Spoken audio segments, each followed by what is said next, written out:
হবে সোনো দিয়ে।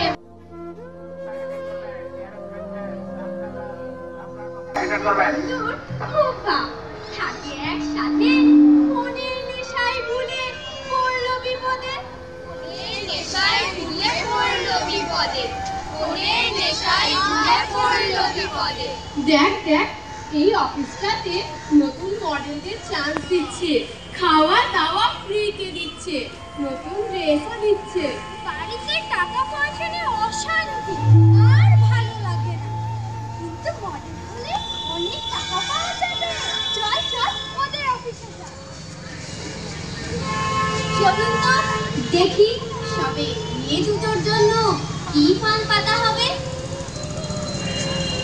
আরে এসো এসো, তোমরা কি মডেলিং করতে চাও? হ্যাঁ ম্যাডাম, আমাদের সিরিয়ালের নায়িকা হওয়ার খুব শখ। নিশ্চয়ই হবে। সিরিয়াল কেন, সিনেমার নায়িকা হবে। হ্যাঁ ম্যাডাম, নিশ্চয়ই করবো। যা বলবেন তাই। তোমাদের চেক আপ করার জন্য হাসপাতালে নিয়ে যাও। হাসপাতাল? কি ভয় করছে? ভয় করছে তো আমারও করছে। চলো দেখি। এই নেই আপনার পেশেন্ট রেডি, এবার আমাদের টাকাটা ছাড়ুন। হ্যাঁ, দুটো পেশেন্ট 2 লাখ টাকা ছাড়ুন। বাহ, দুটো বাচ্চা মেয়ে পাওয়া গেছে, ওদের কিডনি ভালো দাম পাওয়া যাবে। আরে দেখ দেখ, টাকাটা ঠিক আছে তো? হ্যাঁ ঠিক আছে। এই চেয়ারফিশ, ইনজেকশন নিয়ে আয়, ওটি রেডি কর, আমি এক্ষুনি ওদের কিডনি বের করব। বাবারে, কি ভয়ানক কাণ্ড! নায়িকা করবে বলে একই লন্ডভন্ড।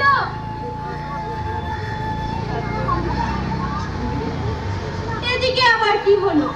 প্রিয় দুই স্কুলের বন্ধু ঝগড়া করছে। দেখি না না, আমি ওকেই বিয়ে করব। আমার মা বাবা নেই, আমি মামার বাড়িতেই থাকি। মামি আমাকে রোজ মারে। তুই বুঝতে পারছিস না, চিনিস না, জানিস না, শুধু ইন্টারনেটে দেখে কাউকে ভরসা করা যায়? লক্ষ্মী বন্ধু আমার, এমন করিস না। আমার কথাটা তুই বুঝতে পারছিস না। আমি কথা বলবো স্কুলে, আমি দিদিমণিদের বলবো তুই আমার বাড়িতে থাকবি, এমনটা করিস না। সারাদিন শুধু খাওয়া দাওয়া, বাড়িতে সকাল আমি করবো? আমরা পড়াশোনা করছি, কাজ করলেও পড়তে কখন? খালি বাহানা, আজকে তোকে মেরেই শেষ করে দেবো। আমাকে পালাতেই হবে, এই নরকে থাকলে আমি আর বাঁচবই না। তুই এই নরক থেকে আরেক নরকে যাবি, আমার কথাটা শোন না, আমাকে আজই পালাতে হবে। ও তো আমার কথাটা শুনলো না। যদি ওর কোনো বড় বিপদ হয়? হ্যাঁ, সব গোছানো হয়ে গেছে, এবার চলো পালিয়ে যাই। জানি না আমি তাকে কোথায় নিয়ে যাব।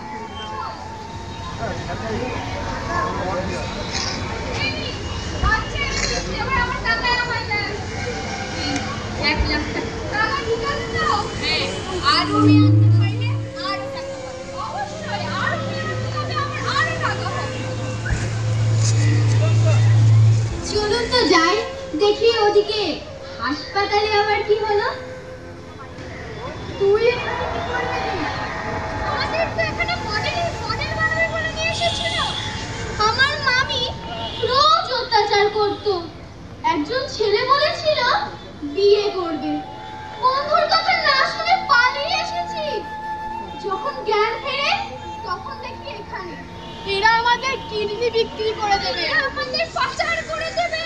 এবার কি হবে?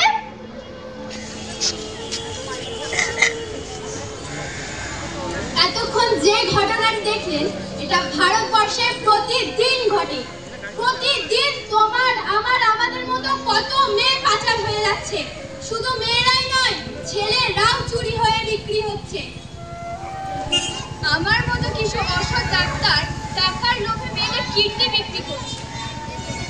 আমার মতো খারাপ মামির জন্য ভয়ে সব ছেলেমেয়েরা বাড়ি থেকে পালাচ্ছে এবং তারপর বিক্রি হয়ে যাচ্ছে। আমাদের মতো লোভ নিয়ে ফাঁদে পড়ছে মেয়েরা। আমরা নিজেদের বিপদে ফেলে বাঁচতে পারলাম না, শেষ হয়ে গেলাম। ওরা তো নিজেদের বাঁচাতে পারেনি, তোমরা পারবে তো? কি তোমরা পারবে তো? হ্যাঁ, পারতেই হবে। হ্যাঁ, পারতেই হবে। আমাদের পারতেই হবে। আমাদের পারতেই হবে। সুস্থ শৈশব সুরক্ষিত করতেই হবে। সুস্থ শৈশব সুরক্ষিত করতেই হবে। আমাদের পারতেই হবে। আমাদের পারতেই হবে।